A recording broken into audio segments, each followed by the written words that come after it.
Ya, Shalom kekasih Tuhan, kita jumpa kembali dalam FWF Osaka Firman Monso Fellowship obrolan santai keluarga Allah.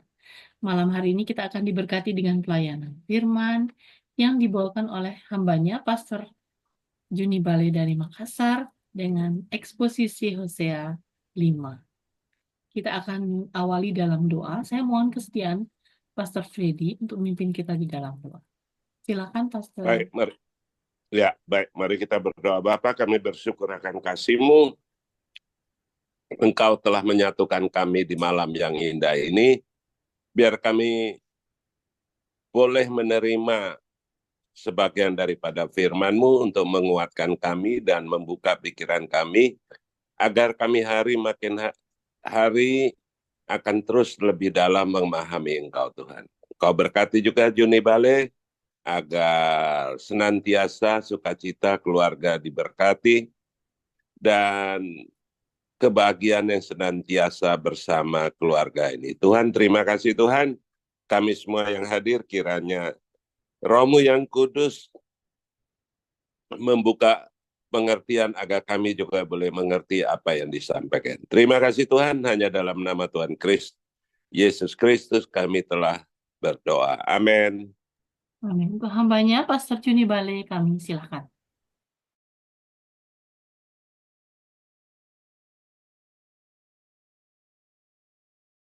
Terima kasih Pastor Freddy. Baik, Shalom, selamat malam Bapak Ibu dan saudara-saudara sekalian. Malam hari ini kita akan belajar bersama-sama dari Hosea pasal yang kelima, ayat 1 sampai dengan ayat yang ke-15. Hosea ini ditulis oleh Hosea. Temanya tentang hukuman dan kasih penebusan Allah. Tahun penulisannya berkisar antara tahun 715 sampai 710 sebelum Masehi. Latar belakang daripada penulisan Hosea adalah Hosea ingin memberikan satu gambaran bahwa Tuhan Allah yang disembah itu adalah Allah yang penuh kasih, tetapi dia juga tidak toleransi dengan dosa. Kita melihat Hosea, nama Hosea dalam bahasa Ibrani artinya keselamatan. Ya, artinya keselamatan. Ya, dia diperkenalkan sebagai putra Beeri, Hosea pasal 1 ayat 1. Dan tidak ada lagi yang diketahui tentang nabi ini selain beberapa kiasan tentang kehidupan daripada Hosea secara khusus. Nah, Hosea adalah penduduk Israel dan bukan orang Yehuda. Dan ia bernubuat kepada bangsanya sendiri. Ini tampak dari beberapa hal yang kita lihat, yaitu yang pertama banyak acuan kepada Israel dan Efraim. Dua sebutan terkemuka bagi kerajaan utara, serta Samaria, yaitu ibu kota kerajaan utara. Nah, Bapak Ibu dan saudara-saudara, Hosea ini adalah seorang nabi di Israel pada abad ke-8 Masehi.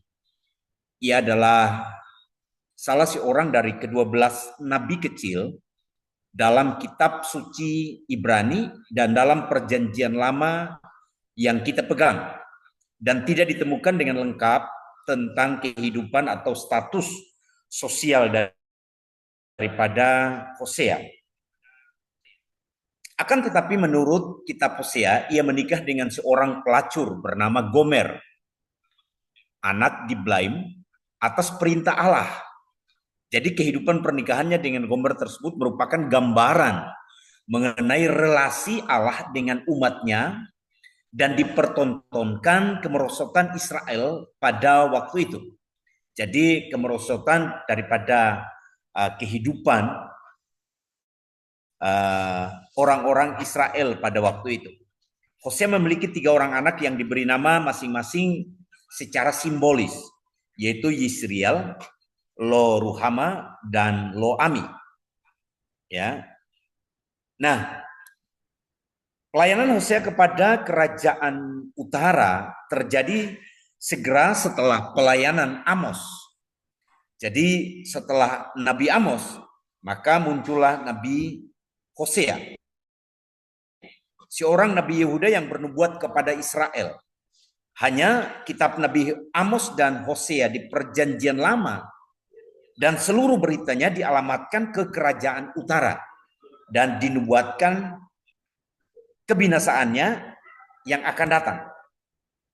Hosea dipanggil oleh Allah untuk bernubuat kepada kerajaan Israel yang sedang ambruk selama sekitar 30 tahun terakhir. Seperti yang kemudian dilakukan oleh Yeremia kepada Yehuda. Ketika Hosea memulai pelayanannya pada masa akhir pemerintahan Yerobeam II, maka Israel sedang mengalami kemakmuran secara ekonomi dan kestabilan politik untuk sementara waktu yang menciptakan rasa aman yang palsu. Akan tetapi segera setelah Yerobeam II wafat pada tahun 753 sebelum Masehi, keadaan bangsa itu menjadi bobrok, sangat memburuk dengan pesat dan menuju kepada kehancuran yang terjadi pada tahun 722 sebelum Masehi. Dalam 15 tahun setelah kematiannya, 4 raja Israel itu terbunuh. Dalam 15 tahun lagi, Samaria merupakan puing-puing berasap dan penduduk Israel itu dibuang ke Asyur dan kemudian disebarkan di antara berbagai bangsa. Nah, pernikahan Hosea yang tragis dan firman nubuat yang dipadukan sebagai pesan Allah kepada Israel itu sepanjang tahun-tahun terakhir yang kacau menunjukkan betapa hancurnya Israel pada waktu itu. Nah, Allah memerintahkan Hosea untuk kawini seorang perempuan sundal. Di Hosea pasal 1 ayat yang kedua, untuk melukiskan, menggambarkan betapa ketidaksetianya rohani Israel kepada Allah. Orang-orang Israel itu mulai membalikkan diri mereka dan menyembah kepada ilah-ilah, kepada dewa, dan tidak menyembah kepada Allah. Sekalipun ada yang menafsirkan pernikahan Hosea sebagai kiasan, sebagai khayalan, kebanyakan sarjana Alkitab yang konservatif memandangnya sebagai benar-benar terjadi. Akan tetapi kelihatan tidak mungkin bahwa Allah akan memerintahkan seorang nabi yang saleh menikahi perempuan sundal untuk menggambarkan beritanya kepada Israel. Rupanya kemungkinan besar bahwa Hosea menikahi Gomer ketika ia masih perawan dan kemudian ia menjadi pelacur. Jadi perintah untuk kawinilah seorang perempuan sundal diberikan sebagai nubuat yang mengantisipasi apa yang terjadi. Nah, latar belakang ini, latar belakang sejarah pelayanan Hosea disebutkan sebagai dalam pemerintahan Yerobeam II dari Israel dan 4 raja Yehuda, yaitu Usia, Yotam, Ahaz, dan Hizkia. Itu bisa dilihat di dalam Hosea pasal 1 ayat 1, yaitu sekitar tahun 755 sampai 715 sebelum Masehi, yang tidak hanya menjadikan rekan sesama yang lebih muda daripadanya, Amos, tetapi juga dari Yesaya dan Mika. Kenyataan bahwa Hosea menetapkan tanggal dari sebagian besar pelayanannya dengan mengacu pada 4 raja Yehuda dan bukan kepada masa pemerintahan yang singkat dari 6 raja Israel terakhir. Mungkin ini menunjukkan bahwa ia melarikan diri dari kerajaan utara dan tinggal di Yehuda menjelang kehancuran Samaria oleh Asyur pada tahun 722 sebelum Masehi. Nah, di sanalah dia menyusun nubuat-nubuatnya menjadi kitab yang berjudul Hosea. Nah, saudara, kita melihat bahwa walaupun dia sesamaan dengan Amos, tetapi warta daripada Hosea bernubuat tentang belas kasihan, ya, sebab kemungkinan ia merupakan penduduk asli daripada kerajaan utara.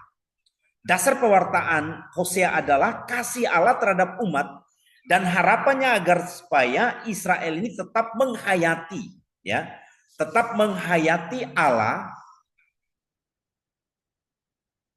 ya, tetap menghayati Allah yang telah membebaskan mereka dari Mesir. Dalam masa karyanya, ia mengecam pelanggaran-pelanggaran ketidakadilan dan penindasan bagi kaum yang tersingkir dan menunjukkan bagaimana Allah Israel, ya, bagaimana Israel melanggar perjanjian dengan Tuhan, dan ia menyerukan agar kembali setia kepada perjanjian dengan Tuhan. Jadi benar-benar kita melihat bahwa walaupun keadaan yang begitu ribet, begitu rumit terjadi, ya, kerohanian daripada orang-orang Israel pada waktu itu sangat menjauh daripada Allah. Tetapi Hosea, ya, dengan perantaraan daripada Allah, dia berani mewartakan bahwa Allah yang benar, Allah yang kita sembah itu adalah Allah yang benar-benar menciptakan langit dan bumi. Allah yang menunjukkan kasih setianya kepada kita. Ya. Jadi nubuat daripada Hosea, tujuan daripada nubuat daripada Hosea adalah untuk memanggil orang Israel supaya bertobat dari penyembahan-penyembahan berhala dan kefasikan mereka yang tak berujung, ya, tak berkunjung berakhir, sebelum menyerahkan mereka kepada hukuman penuh atas dosa-dosa mereka. Ya. Nah, ia sangat peka terhadap kondisi politik dan dengan tujuan menyelidiki dampak-dampaknya. Nah, pesan Allah ia wartakan dengan menggunakan gaya bahasa yang beragam, baik pujian, kutukan, nuansa pengadilan, dan tentunya perumpamaan. Nah, kehidupan keluarga Hosea ini merupakan perumpamaan daripada hubungan persundalan yang dibangun oleh Israel dengan dewa-dewa Baal. Makanya nama anak-anaknya membuat kehidupan keluarga Hosea ini seperti nubuat berjalan tentang keruntuhan dinasti yang berkuasa dan perjanjian yang rusak dengan Allah. Nah, Hosea seringkali dilihat sebagai nabi yang menubuatkan tentang kehancuran daripada Israel. Tetapi di balik pesan kehancurannya terdapat janji keselamatan bagi Israel. Nah, ketidaksetiaan daripada orang-orang Israel kepada Allah yang hidup itu memberikan satu pesan. Hosea memberikan satu pesan, gambaran bahwa kalau kita tidak bertobat dan kembali kepada Tuhan, maka kehancuran itu pasti ada di depan kita. Dasar pemikiran daripada penulisan ini adalah saya melihat bahwa Hosea sangat menekankan bahwa hanya kasih, setia dan belas kasihan Allah yang dapat mendatangkan anugerah bagi bangsa Israel. Namun dosa membuat bangsa Israel mengalami hukuman dari Allah, ya, yaitu hukuman yang bertujuan untuk mendisiplinkan umat Allah. Menurut Hosea hal ini terjadi sebab Israel tidak sungguh-sungguh mengenal, memahami dan melakukan kehendak Allah di dalam kehidupan mereka. Nah, Hosea pun menekankan bahwa pertobatan merupakan hal yang sukar untuk dilakukan. Sebab seseorang mungkin saja terjebak pada pertobatan secara formalitas. Ya. Nah, Bapak Ibu dan saudara-saudara sekalian yang dikasihi Tuhan, ada beberapa hal yang saya lihat ya menyangkut dengan kehidupan keluarga daripada Hosea. Dikatakan bahwa peristiwa Hosea harus menikah dengan perempuan sundal dan memiliki anak darinya. Ya, ingin menunjukkan bahwa bangsa Israel itu dianggap sebagai bangsa keturunan sundal yang tidak pantas disayangi dan dijadikan bangsa pilihan. Hal ini mengisyaratkan kepada Israel sebagai bangsa yang dipilih oleh ikatan perjanjiannya dengan Tuhan, bahwa mereka sebenarnya pantas mendapatkan hukuman, tetapi kasih daripada Tuhan, kasih daripada Allah menyelamatkan mereka. Ya, menyelamatkan mereka. Yang kedua, istrinya bersinah. Hosea 3 ayat 1 sampai dengan 5. Nah, perbuatan Hosea mengambil kembali istri yang tidak setia itu merupakan isyarat bagi bangsa Israel bahwa penebusan Tuhan harus dipahami oleh bangsa yang bersinah itu. Karya kasih Tuhan itu cuma-cuma sebagai bentuk kasih karunia dan belas kasihan kepada umat pilihannya. Nah, Hosea ingin menunjukkan bahwa prakarsa penebusan dan pengampunan itu berasal daripada Allah kepada umat manusia. Allah menegur dengan keras para imam, kaum Israel dan kepada raja karena mereka telah gagal dalam tanggung jawab mereka. Sebagai pemimpin, mereka seharusnya membimbing rakyat menuju kepada kebenaran dan setia kepada Tuhan. Namun mereka justru menjadi penyebab utama penyimpangan bangsa Israel. Mereka digambarkan sebagai jerat dan perangkap di ayat yang pertama. Ya, mereka dianggap sebagai jerat dan perangkap. Jadi kalau Bapak Ibu kita baca pasal yang kelima ayat yang pertama, ya, ada kata-kata itu. Ada jerat dan perangkap yang berarti mereka tidak hanya berdosa sendiri, tetapi juga menyebabkan banyak orang tersesat. Ya. Jadi perbuatan mereka itu bukan hanya mereka yang menanggung, tetapi ada satu gambaran yang lebih luas, yaitu satu bangsa. Ya. Nah, kesalahan ini bukan hanya sekedar perbuatan individu, tetapi telah menjadi dosa sistematik yang merusak seluruh bangsa. Penyembahan berhala menjadi akar utama daripada kejatuhan Israel dan Yehuda. Bangsa ini tidak hanya meninggalkan Tuhan, tetapi juga menggantikannya dengan ilah-ilah lain yang dibuat oleh tangan manusia. Inilah yang memberikan dorongan yang sangat kuat kepada Hosea untuk menuliskan pesan ini kepada mereka. Mereka telah menggantikan Allah yang hidup. Mereka telah menggantikan Tuhan yang hidup dengan dewa-dewa, dengan ilah-ilah yang mereka buat dengan tangan mereka untuk menggambarkan, ya, menggambarkan Tuhan kecil yang mereka sedang sembah. Nah, kepercayaan mereka kepada berhala membuat mereka kehilangan hubungan yang sejati dengan Allah. Biasanya kalau orang sudah menyembah kepada hal-hal yang dia rasa bahwa ini bisa menolong dia, ini bisa membantu dia, ini bisa membuat dia keluar dari masalah kesulitan-kesulitan, maka mereka menganggap bahwa hubungan dengan Tuhan itu tidak akan terjadi lagi. Nah, dalam ayat yang ketiga, Bapak, Ibu, dan saudara-saudara, Tuhan menyatakan bahwa Efraim telah bersundal.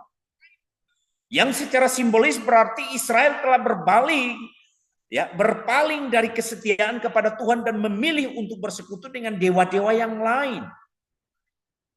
Ini adalah bentuk penyembahan berhala, yaitu ketidaksetiaan dalam hubungan perjanjian dengan Tuhan Allah. Akibat dari dosa ini Israel menjadi semakin jauh dari Tuhan dan tidak memiliki kemampuan untuk kembali kepada Tuhan. Dalam ayat yang keempat disebutkan bahwa perbuatan-perbuatan mereka tidak mengizinkan mereka berbalik kepada Allah mereka. Ini menunjukkan bahwa dosa telah mengakar begitu dalam sehingga hati mereka menjadi keras. Hati mereka mulai menjauh daripada Tuhan. Mereka tidak lagi memiliki kesadaran atau keinginan untuk bertobat. Keadaan ini mencerminkan betapa dosa tidak hanya membawa pelanggaran, tetapi juga mengikat seseorang dalam keadaan yang sulit untuk dipulihkan. Tuhan yang Maha Tahu tidak bisa dibohongi. Dia melihat dengan jelas kejatuhan bangsanya dan tahu bahwa mereka telah tidak mengenal Tuhan.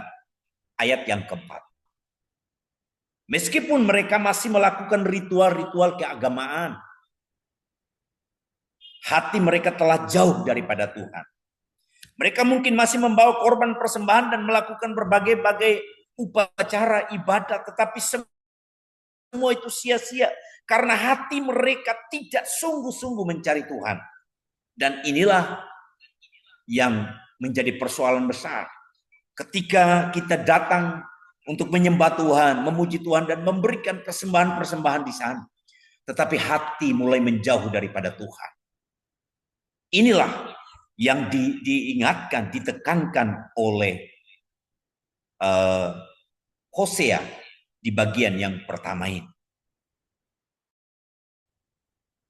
Ini adalah peringatan bagi setiap orang percaya bahwa ibadah tanpa hati yang bersih dan setia tidak berkenan di hadapan Tuhan.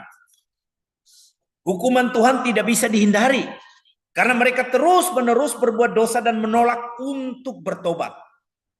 Tuhan akan membiarkan mereka mengalami akibat dari pilihan mereka. Hukuman ini bukanlah karena Tuhan tidak mengasihi mereka, tetapi justru karena kasih-Nya yang ingin mendisiplinkan mereka agar kembali kepada jalan yang benar. Seperti seorang ayah yang menegur anaknya yang nakal, Tuhan menggunakan hukuman sebagai alat pemurnian agar mereka menyadari kesalahan mereka dan kembali kepada Allah. Pelanggaran yang dilakukan oleh para pemimpin Israel dan Yehuda mengajarkan bahwa kepemimpinan yang buruk dapat membawa kehancuran bagi seluruh bangsa. Ketika pemimpin rohani dan politik gagal menjalankan tugasnya dengan benar, rakyat pun akan terjerumus dalam dosa. Oleh karena itu, dalam kehidupan sehari-hari, baik sebagai pemimpin maupun sebagai pengikut, setiap orang harus selalu waspada terhadap dosa dan tetap setia kepada Tuhan. Kesetiaan kepada Tuhan bukan hanya dalam perkataan, tetapi harus diwujudkan dalam tindakan dan ketaatan yang nyata kepada firman-Nya. Ini bagian yang pertama, Bapak Ibu. Tuduhan dan hukuman bagi Israel dan Yehuda. Lalu bagian yang kedua yang saya lihat di dalam Hosea pasal yang kelima, yaitu kesombongan dan hukuman yang tak terelakkan. Kesombongan dan hukuman yang tak terelakkan. Kesombongan Israel itu menjadi faktor utama yang mempercepat kejatuhan mereka.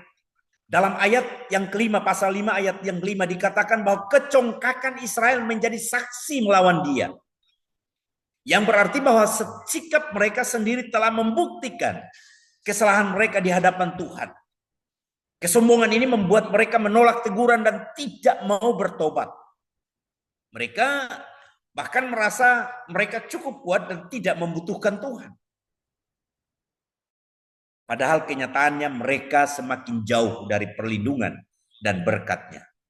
Kesombongan rohani seperti ini berbahaya karena membuat seseorang buta terhadap kebenaran dan menolak anugerah yang sebenarnya masih terbuka bagi mereka.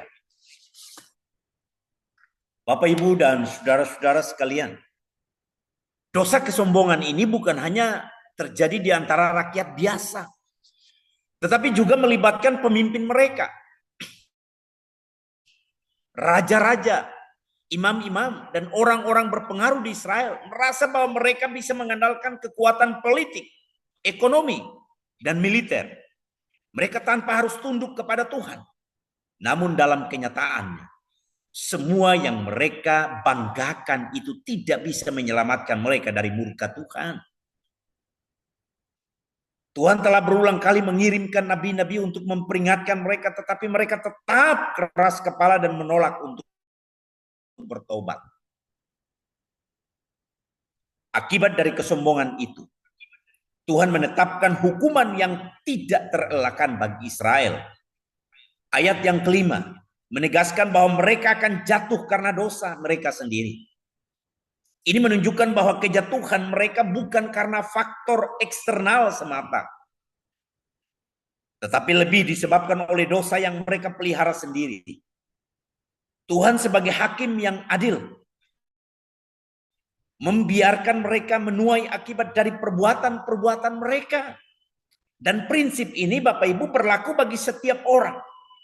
Ketika seseorang dengan sengaja hidup dalam dosa dan menolak pertobatan, maka pada akhirnya dia akan menghadapi konsekuensi yang menyakitkan.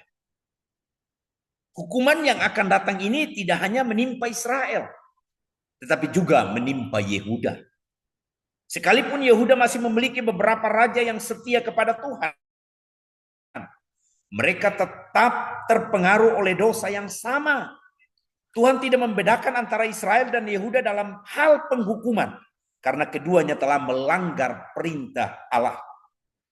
Ini menunjukkan bahwa Tuhan adalah menghakimi dengan adil, dan siapapun yang berpaling darinya akan menghadapi konsekuensi yang setimpal.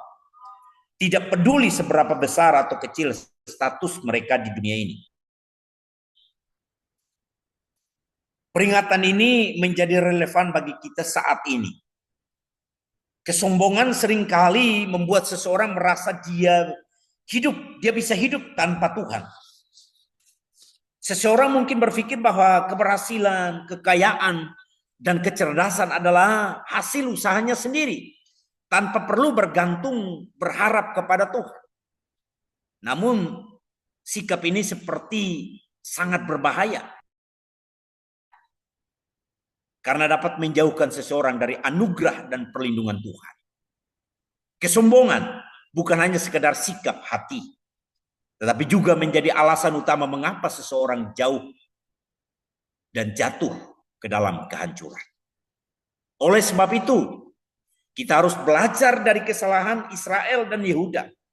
Alih-alih sombong, kita harus memiliki sikap rendah hati di hadapan Tuhan dan mengakui bahwa segala sesuatu yang kita miliki itu berasal daripada Tuhan.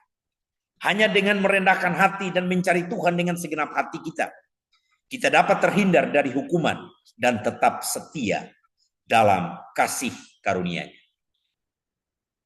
Bagian yang ketiga, pencarian Tuhan yang tidak berbuah. Ketika kesulitan datang, orang-orang Israel baru menyadari bahwa mereka itu membutuhkan Tuhan. Mereka berusaha mencari Tuhan dengan membawa korban persembahan, berharap bahwa Tuhan akan berkenan kepada mereka. Namun Hosea pasal 5 ayat yang ke-6, Tuhan menyatakan bahwa mereka tidak akan menemukannya karena mereka telah mengkhianatinya. Ini menunjukkan bahwa ibadah yang mereka lakukan hanyalah formalitas, tanpa pertobatan yang sungguh-sungguh.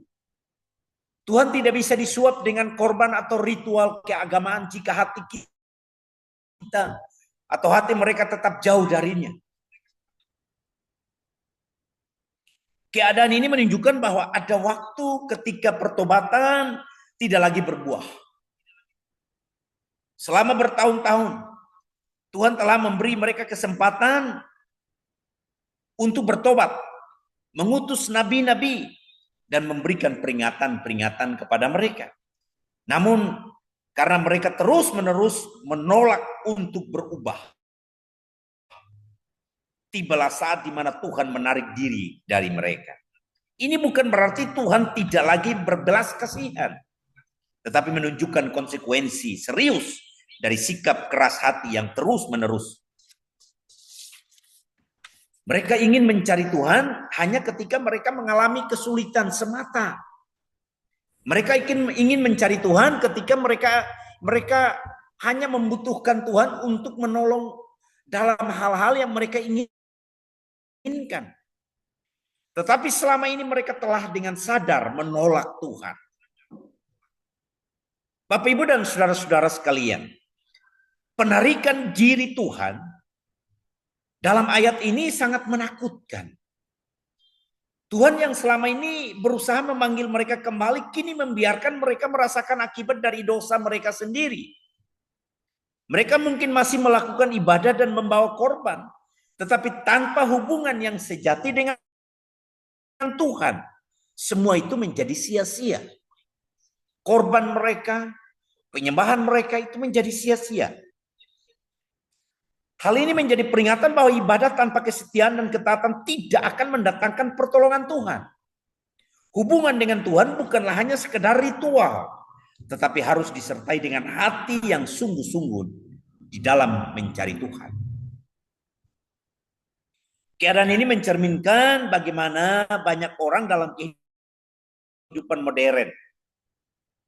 Ada yang hanya mencari Tuhan ketika mengalami masalah. Tetapi di saat hidupnya baik-baik saja mereka mengabaikan Tuhan. Sikap ini berbahaya karena menjadikan Tuhan hanya sebagai pelarian terakhir. Dan bukan sebagai Tuhan yang benar-benar ditaati dalam setiap aspek kehidupan. Tuhan tidak bisa diperlakukan sebagai alat yang hanya dipergunakan ketika dibutuhkan. Dia mengkehendaki hubungan yang tulus dan setia dari umat. Dalam kehidupan rohani, ada titik di mana seseorang bisa merasa bahwa Tuhan jauh daripadanya. Namun jika Tuhan tampak jauh, seringkali itu bukan karena dia meninggalkan kita, tetapi karena kita yang telah menjauhkan diri darinya.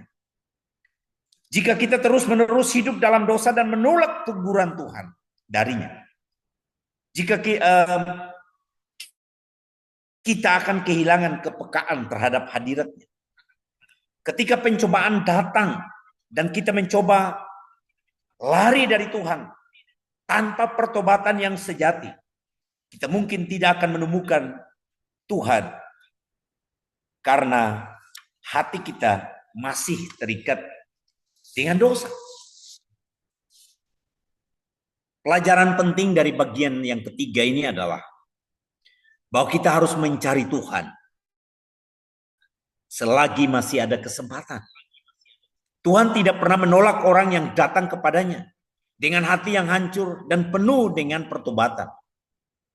Jika kita ingin mengalami kehadiran Tuhan dan pertolongannya dalam hidup kita, kita harus setia kepadanya dalam setiap musim kehidupan kita, bukan hanya pada saat-saat kesulitan saja. Oleh sebab itu,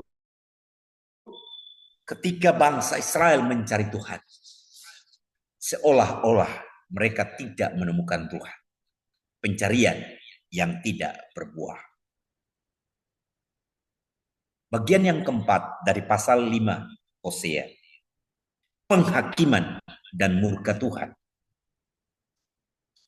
Israel dan Yehuda telah berselingkuh secara rohani dengan bangsa-bangsa lain.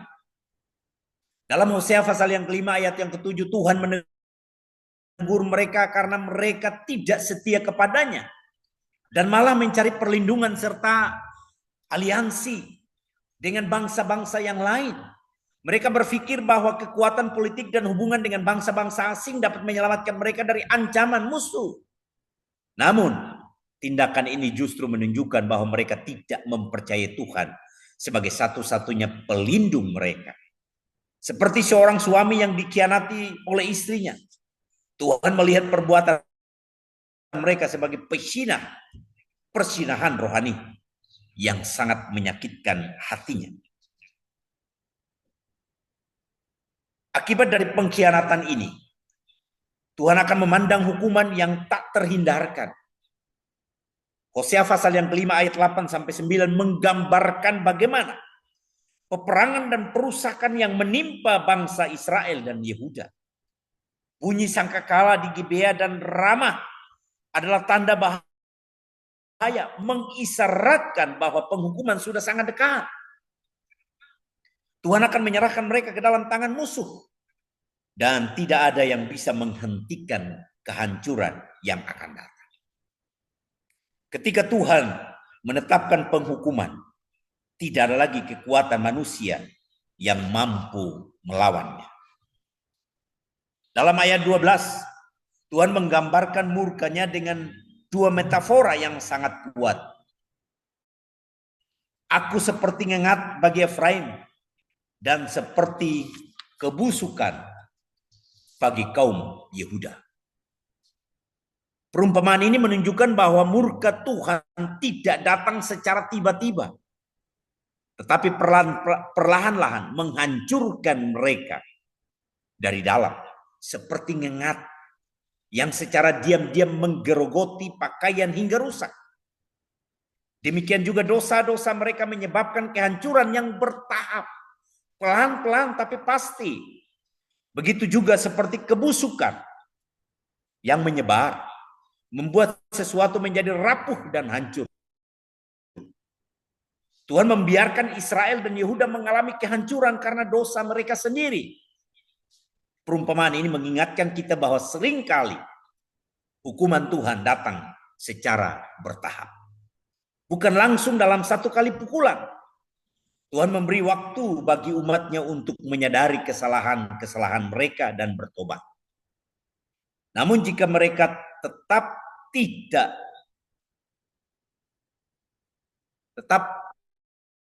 tidak berubah dan bertobat, kehancuran itu akan terus berlanjut sampai akhirnya benar-benar jatuh. Ini adalah peringatan bahwa dosa tidak hanya menyebabkan kehancuran secara spiritual, tetapi juga berdampak pada kehidupan secara menyeluruh.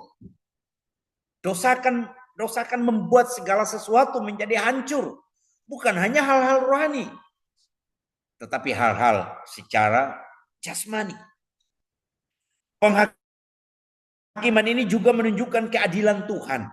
Tuhan bukanlah Allah yang diam melihat umatnya melakukan dosa tanpa konsekuensi. Dia adalah Allah yang kudus dan tidak mentolerir akan kejahatan. Sekalipun Tuhan panjang sabar, benar. Bahwa Tuhan yang kita sembah adalah Tuhan yang panjang sabar. Pada waktunya, murkanya akan dinyatakan terhadap mereka yang terus-menerus hidup dalam ketidaksetiaan. Hukuman yang dialami Israel dan Yehuda bukan karena Tuhan kejam, tetapi karena mereka sendiri yang menolak untuk kembali kepada Tuhan. Dari bagian ini, kita belajar bahwa kita tidak boleh bermain-main dengan dosa. Dan berpikir bahwa Tuhan akan selalu bersabar selamanya. Jika kita tidak segera bertobat, dosa akan menggerogoti kehidupan kita seperti ngengat dan kebusukan yang perlahan-lahan menghancurkan segala sesuatu. Oleh sebab itu, kita harus setia kepada Tuhan dan tidak mencari keamanan dalam hal-hal yang duniawi. Karena hanya Tuhan yang bisa memberikan perlindungan dan kesetiaan, keselamatan yang sejati.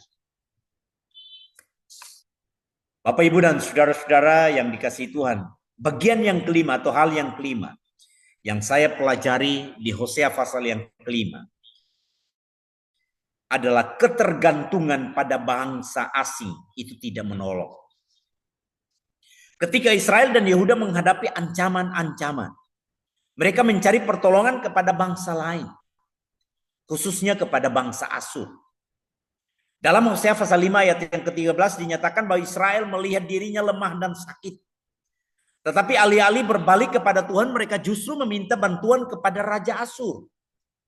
Mereka berharap bahwa kekuatan militer dan aliansi politik dengan bangsa asing dapat menyelamatkan mereka dari kehancuran. Namun tindakan ini menunjukkan ketidakpercayaan mereka kepada Tuhan, yang seharusnya menjadi satu-satunya tempat perlindungan mereka. Namun Raja Asyur tidak dapat menyelamatkan mereka dari hukuman Tuhan. Mereka berpikir bahwa dengan mereka datang kepada Raja Asyur bisa menolong mereka. Raja Asyur bisa menyelamatkan mereka. Raja Asyur bisa membantu mereka. Tetapi kenyataannya Raja Asyur pun juga tidak bisa menyelamatkan mereka daripada hukuman yang Tuhan berikan kepada mereka. Meskipun secara militer Asyur adalah kerajaan yang kuat, kekuatannya tidak sebanding dengan rencana dan keputusan yang Tuhan telah buat. Tuhan telah menetapkan penghukuman atas Israel karena dosa-dosa mereka. Dan tidak ada kekuatan duniawi yang bisa membatalkan keputusan daripada Tuhan. Tidak ada satu keputusan duniawi yang bisa membatalkan keputusan agung, keputusan kudus daripada Tuhan. Upaya Israel untuk menghindari hukuman dengan mengandalkan manusia justru semakin menunjukkan kebutaan rohani mereka. Mereka mencari solusi di tempat yang salah. Sementara jalan satu-satunya yang mereka bisa keluar dari dosa, keluar dan bisa bertobat hanya kembali kepada Tuhan. Ini jalannya. Tidak ada jalan lain.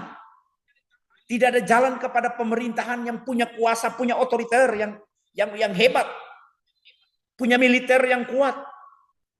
Hanya jalannya kembali kepada Tuhan. Dalam Hosea pasal yang kelima ayat yang ke-14, Tuhan menggambarkan dirinya seperti singa yang akan menerkam dan membawa Israel pergi. Ini adalah gambaran yang sangat kuat tentang murka Tuhan. Seekor singa yang menangkap mangsanya akan mencengkramkannya dengan kuat, merobek tubuhnya dan membawanya pergi tanpa ada yang bisa menyelamatkannya. Ini menunjukkan bahwa hukuman Tuhan atas Israel tidak bisa dihindari. Mereka telah terlalu lama menolak peringatan-peringatan Tuhan. Sehingga kini mereka harus menerima konsekuensi dari dosa-dosa yang mereka buat. Mereka pikir dengan mengulur-ulur waktu untuk menerima kembali balik kepada Tuhan, itu akan membuat mereka terhindar dari ancaman, terhindar daripada konsekuensi yang mereka terima daripada Tuhan. Metafora singa ini menunjukkan bahwa Tuhan tidak hanya akan membiarkan Israel dihancurkan oleh musuh, tetapi Dia sendiri yang akan bertindak untuk mendisiplinkan mereka. Tuhan bukan hanya membiarkan mereka mengalami penderitaan, tetapi secara aktif mendatangkan penghukuman sebagai bentuk keadilannya. Ini menunjukkan bahwa Tuhan bukan hanya Allah yang penuh kasih, tetapi juga Allah yang adil dan tidak akan membiarkan dosa terus berlangsung tanpa konsekuensi. Pelajaran penting yang kita akan pelajari di bagian ini adalah bahwa kita tidak boleh mencari pertolongan di tempat yang salah. Ketika kita menghadapi musuh, kita harus datang kepada Tuhan terlebih dahulu, bukan bergantung pada kekuatan manusia dan cara-cara duniawi. Israel mengandalkan kekuatan politik dan militer, tetapi mereka lupa bahwa hanya Tuhan yang memiliki kuasa atas segala sesuatu. Ketika kita mencari solusi tanpa melibatkan Tuhan, kita bisa saja justru semakin terjerumus ke dalam masalah yang lebih besar. Oleh karena itu, saudara-saudaraku, kita harus belajar untuk bersandar kepada Tuhan dalam segala keadaan. Tuhan ingin agar umatnya percaya sepenuhnya kepadanya, bukan kepada kekuatan duniawi. Jika kita mengandalkan manusia, kita akan kecewa. Tetapi jika kita mengandalkan Tuhan, kita akan selalu menemukan pertolongan yang sejati. Hukuman yang Tuhan berikan kepada Israel seharusnya menjadi peringatan bagi kita agar tidak mengulangi kesalahan yang sama, tetapi selalu mengutamakan Tuhan dalam setiap aspek kehidupan kita.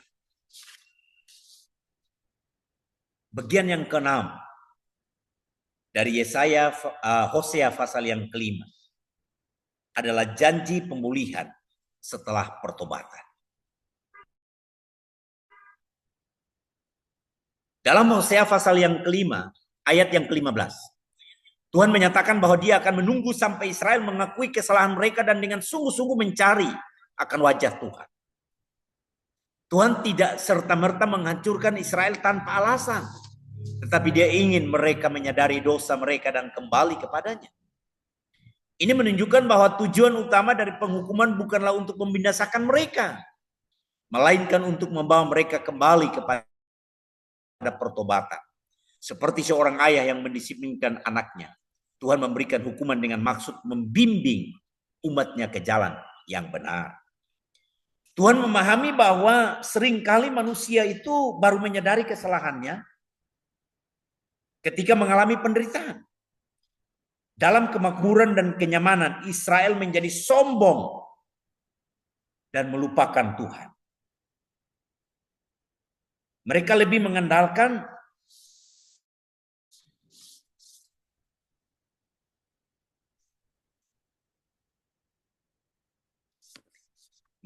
mengandalkan kekuatan sendiri dan bangsa lain daripada bersandar kepada Tuhan. Mereka berpikir bahwa dengan mereka mengandalkan kekuatan mereka, mereka bisa melihat, mereka bisa lolos daripada penghukuman yang Tuhan telah berikan. Namun ketika penderitaan datang dan mereka kehilangan segala sesuatu, barulah mereka menyadari bahwa tidak ada tempat lain untuk mencari pertolongan selain kepada Tuhan. Tuhan menggunakan penderitaan sebagai cara untuk melembutkan hati mereka dan membuat mereka sadar akan kebutuhan mereka kepada Tuhan. Bapak, Ibu, dan saudara-saudara, hukuman yang Tuhan berikan bukanlah tanda bahwa dia meninggalkan umatnya. Sebaliknya, ini adalah cara Tuhan untuk menarik mereka kembali kepada kasih-Nya.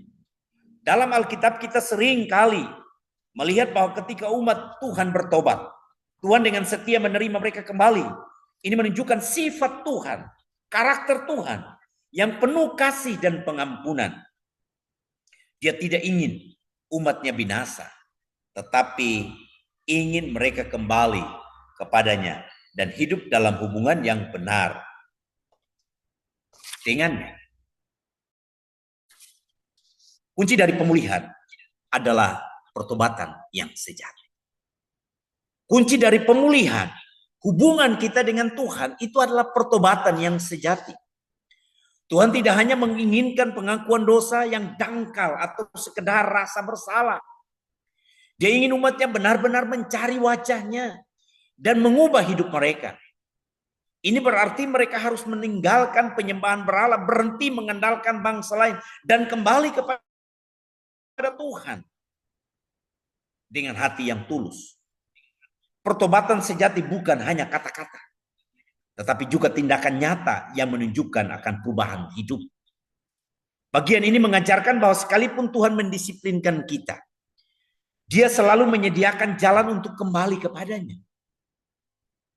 Tuhan tidak pernah menutup pintu bagi kita yang ingin bertobat. Dia menunggu dengan sabar hingga umatnya menyadari kesalahan mereka dan mencari Tuhan kembali.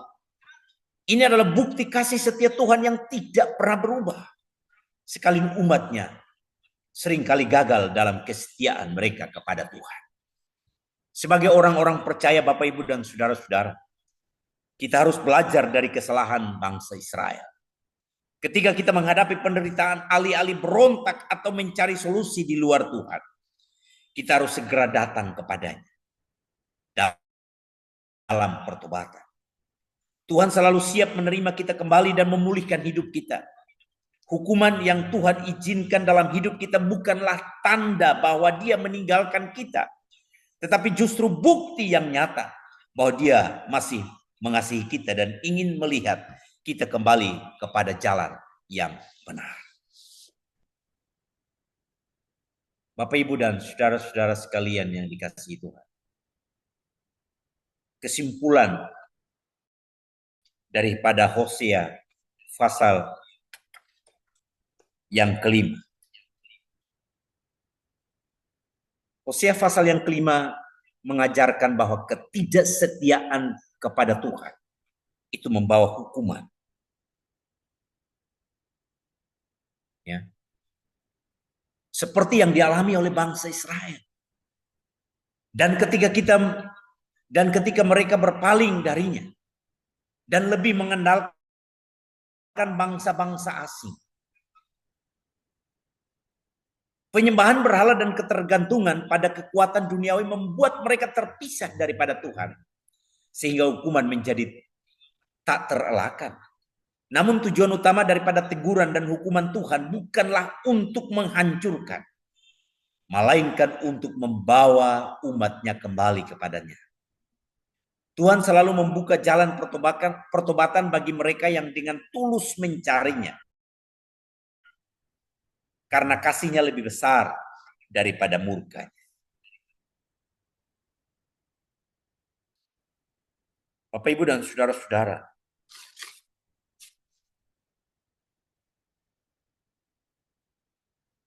meskipun Tuhan menegur dan menghukum umatnya, pesan dalam Hosea pasal yang kelima tidak hanya tentang penghukuman, tetapi juga tentang kasihnya yang besar. Tuhan tetap membuka pintu pertobatan bagi mereka yang datang kepadanya dengan hati yang tulus.